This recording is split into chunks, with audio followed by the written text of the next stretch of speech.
Hey guys, today's video is going to be a chatty Q&A. Get ready with me. It's been a little while since I've done a Q&A, so I asked you guys over on my community tab on YouTube and on my Instagram stories any questions that you had for me, and I'm going to try to answer as many of them as I can today. So let's just get right into it. I'm trying out this Milk Hydra Grip Primer. I'm really curious to see how this compares to my favorite e.l.f. Jelly Pop Primer. So I actually, you know what I'm going to do today? Actually, I'm going to put the Milk one on one side and the e.l.f. one on the other so I can really compare them side by side. So I'm going to do the Milk primer on this side of my face. They're both supposed to be gripping primers, so really curious to see how they compare. Alright, so let's get into some of these questions now. I'm going to start with the ones from my YouTube community tab. So let's just start from the top here. So Erin asked a few questions. Which influencers influence you the most? More cats or other pets? Will you do any moving vlogs? And what are your most used cat products? Which influencers influence me the most? I would say the three channels that influence me the most these days are Kelly Gooch, Lauren May Beauty, and Andrea Mattiliano. I love all three of them so much. I feel like they all strike a great balance between reviewing some new makeup, but also encouraging you to like shop your stash and keep a curated collection and use what you have. So I would say those are probably the three channels that influence me the most. I think if I were to look at my Ulta and Sephora wish list, a good portion of the products would be from their recommendations. And then more cats or other pets.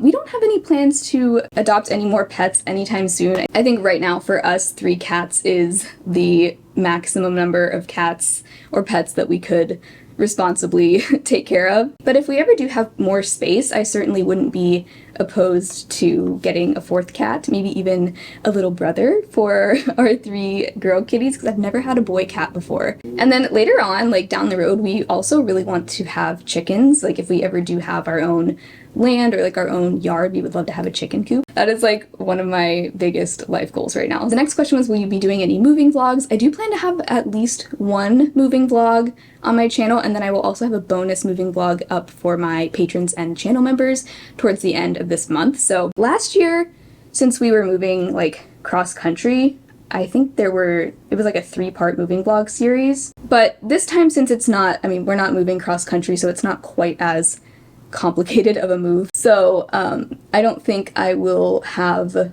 like a full moving vlog series, but I do plan to have at least just like one or two moving vlogs where I like pack up my makeup and just, show you some of the process of moving. So that is the plan. And then the 4th question was, what are your most used cat products? Okay, I would say one of our most used cat products, it's kind of like, not a very fun one, but our litter genie. It's basically like a special trash can specifically for scooping litter.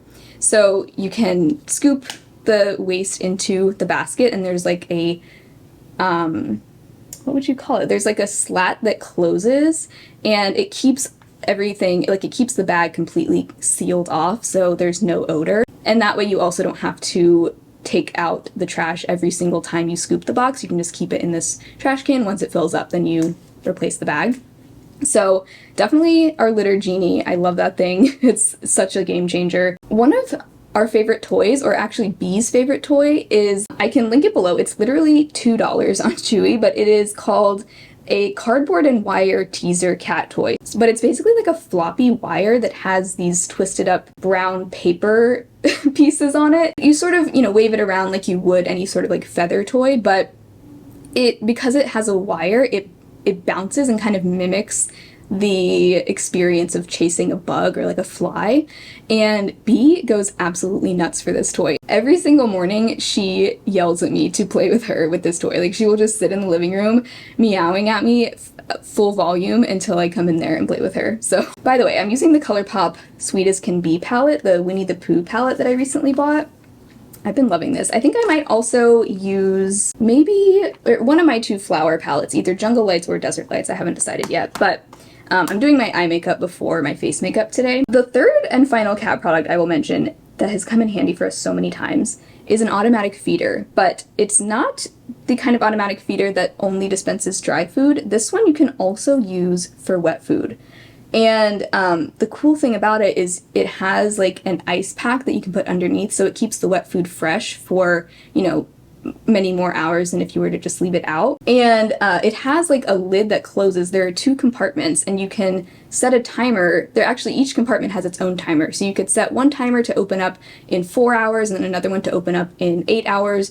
I think the longest you can set it is 48 hours, which you would probably use that setting for dry food, not wet food. But it's really cool because our cats do primarily eat a wet food diet. So if we're ever going to be gone for, you know, more than a few hours, we don't want to leave wet food just out for that long, we'll put it in the automatic feeder, and it just really comes in handy. So that has been such a game changer for us. So and that we also got on Chewy. I get pretty much all of their cat products on Chewy. So next question, will you do a declutter series with your move coming up? And also, what will you miss about Seattle? So for the declutter series, yes, I've actually already done a full makeup collection declutter series. I think all of the videos in that series have gone up by the time you're seeing this, but I did my face products, my palettes, my single shadows, and then the last category was just like kind of a miscellaneous eye and like cream shadow category. So that is all already up. I don't think I'm going to be doing any other declutters. I know last year I did like a big like skin care, body care, and hair care product declutter before the move. I don't think I'll be doing one of those this time because I haven't accumulated as much stuff as I had in our previous apartment. And also this move is a lot easier. I actually got another question that ties into this, which was, did you find moving this time easier as it hasn't been long since you last moved and decluttered? And yes, absolutely. So when we moved to Seattle a year ago, we were moving all the way across the country, and the way we did it was we didn't have like a U-Haul or moving truck or anything. We just packed as much stuff as we could in our car and then shipped just a few boxes over. And that was it. So we did a ton of downsizing, got rid of so much stuff.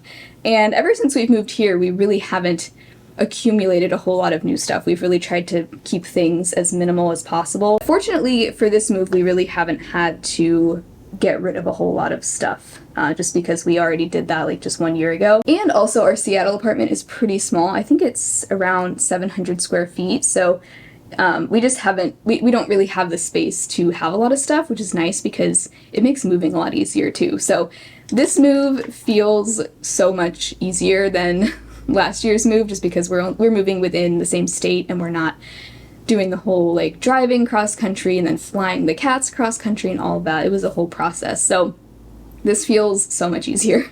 And then going back to the last part of that question, what will you miss about Seattle? To be honest, there's really not a whole lot that I'm gonna miss about it, and we'll be able to come back and visit since we're staying in Washington. So I'm not really sad about leaving. It's not even like, I don't know. I was thinking the other day, like, is there anything I want to do before we move? And there's really not. Like, I feel like this chapter is just, you know, come to a close, and I don't know, I just don't feel like there's that much I'm gonna miss about Seattle. I guess there are probably a few little things that I'll miss, like I will miss taking walks around just like our neighborhood.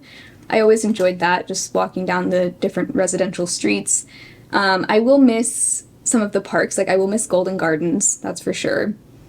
It's just such a beautiful park. If you ever come to Seattle, I highly recommend. Alright, I think I will use Desert Lights. I'm going to use this shade, Sahara. It's really pretty duochrome. I'm just going to tap that on my lid.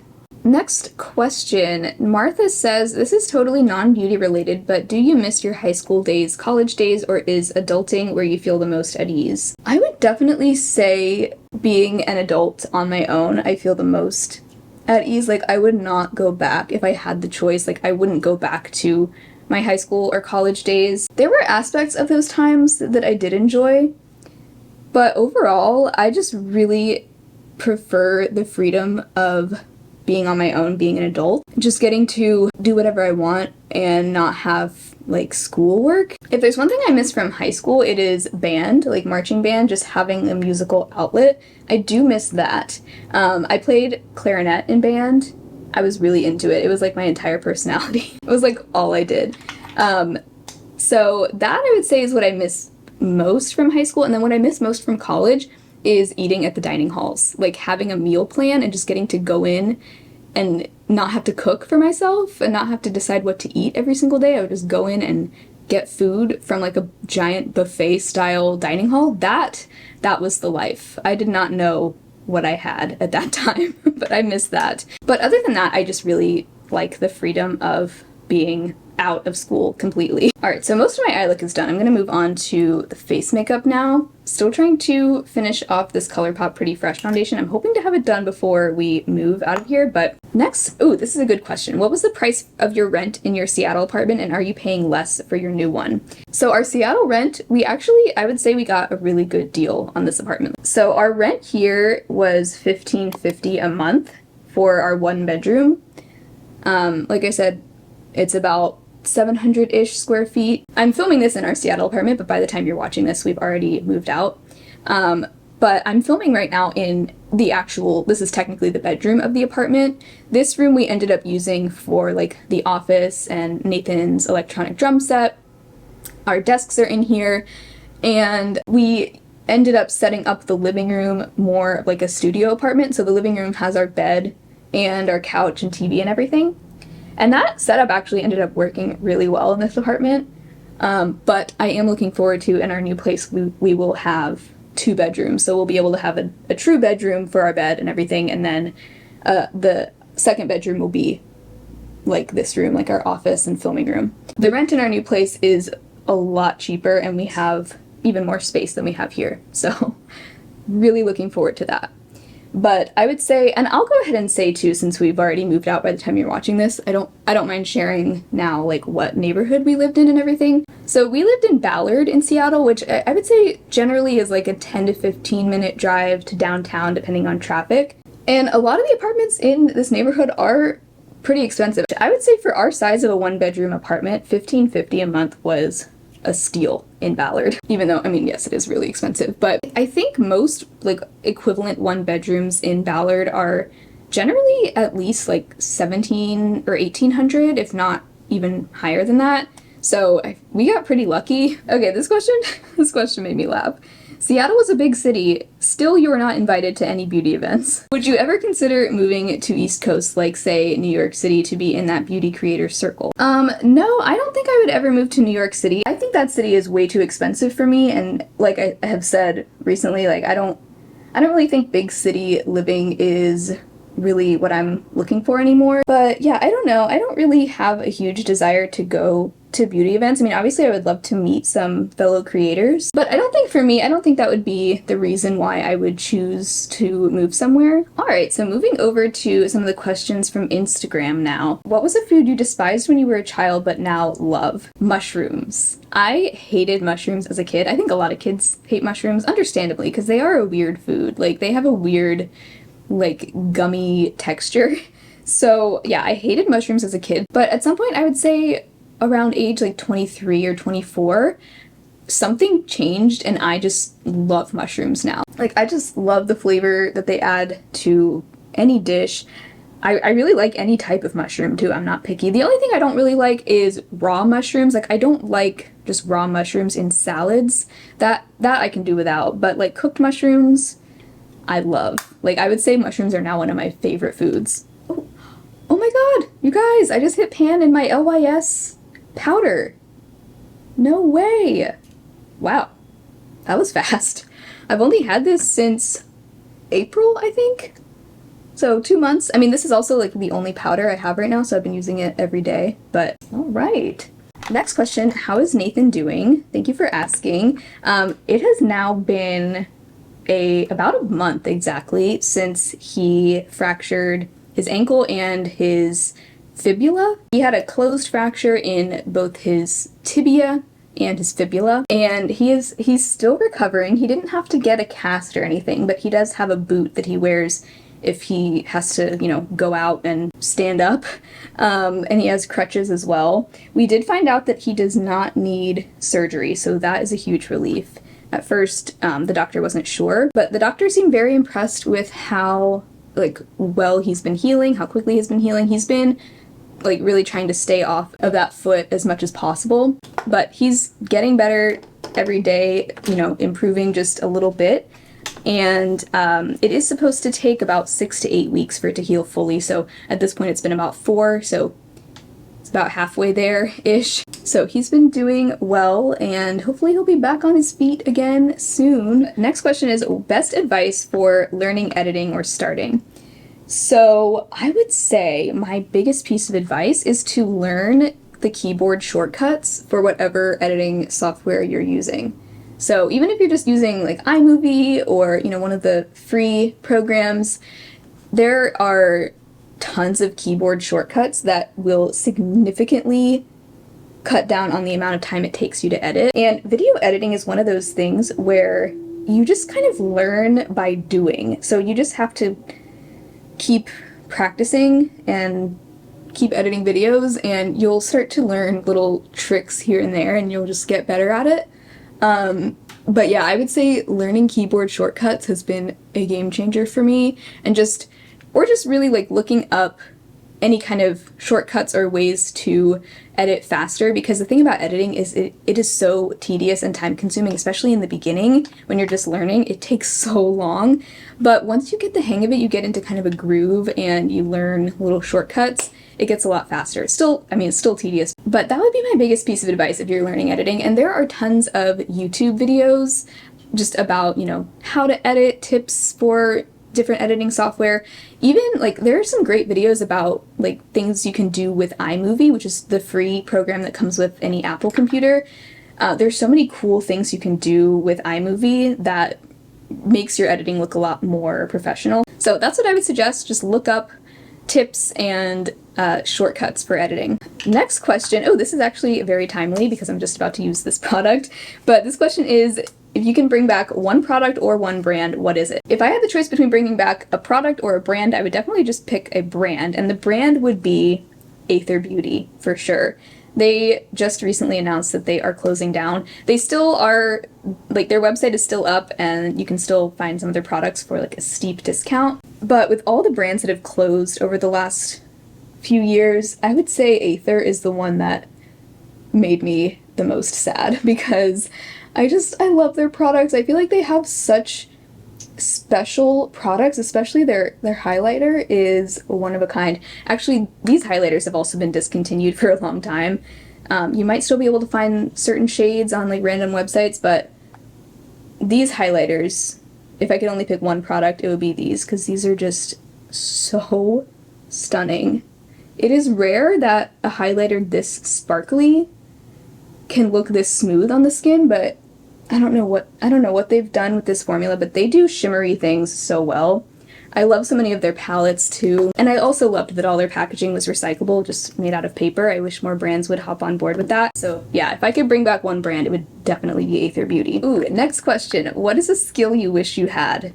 I know the answer to this one. I wish that I could swim. That's right. I don't know how to swim. I mean, if I'm in water, I can, you know, I can tread water, I can keep my body up in the water, but I really don't know how to swim. My parents did take me to swimming lessons as a kid, but I think they started me when I was like 6 or 7. So I think by that age, I was already too scared of water. I did not do very well in swimming lessons. I think I just had one-on-one lessons, I remember. And I think it was like the last day of swim lessons, I had to actually swim on my own without the teacher holding me up. And all I had to do, I still remember vividly, I was at just the edge of the pool, and my swim teacher was maybe like 5 or 6 feet away from me.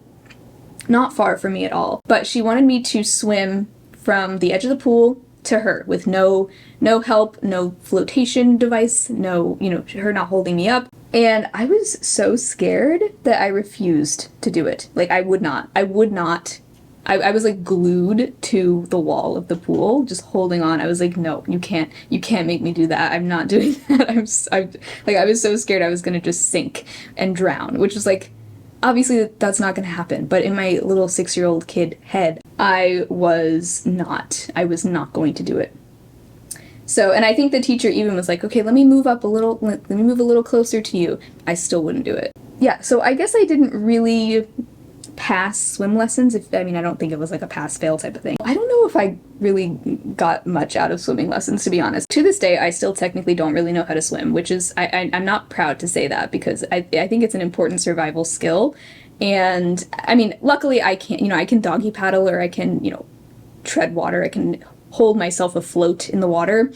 But I can't, I'm not a good swimmer at all. So I would love to learn how to swim. I think Nathan is going to try to teach me to swim. I think maybe even this summer if we can find a pool. So hopefully one of these days soon I can conquer my fear of water. Next question is, how is the move going? And so far it's going well. By the time this video is up, we are moved in. Like we're done with the move, and I feel like I have so much nervous energy right now because I'm just like thinking about all the things that I have to do in the next few days. But this time around, I'm really trying to have enough videos pre-recorded so that I can take some time off once we are moved in, just so that I can take some time to just get settled in, set up the new apartment, and just not have to worry about filming videos for a week or two. So I think it's going to be really necessary. When we moved here to Seattle, I had a few videos pre-filmed, but I basically, had to kind of like jump back into working as soon as we got here, and that was really tough. Like, that was not smart on my end. Like, I think I really could have used some time off at that time, but I ended up just kind of pushing through, and I got really burnt out. I'm not gonna lie. Like, I was very burnt out when we finally like got here and moved in, because not only was the move itself just, obviously a huge undertaking, but I also basically worked through the whole thing. So I'm really trying this time, I'm really trying to not let that happen again, because burnout is no joke. It took me like a few months, I feel like, actually to recover from that. So I'm really trying not to let that happen again. Like, I'm trying to just really get ahead right now and pre-film as much as I can and have as many videos edited and like scheduled to go up over the next 2 weeks after we've moved, so that I can just take some time to chill and relax and like set up our new place. So I'm looking forward to that, and so far I am on track. And other than that, things are going well. Like I said before, I mean, obviously no move is easy, but this move just feels a lot less challenging than our cross-country move. And this time we are keeping all our furniture. So like when we moved here, we sold all the furniture that we had in our previous apartment.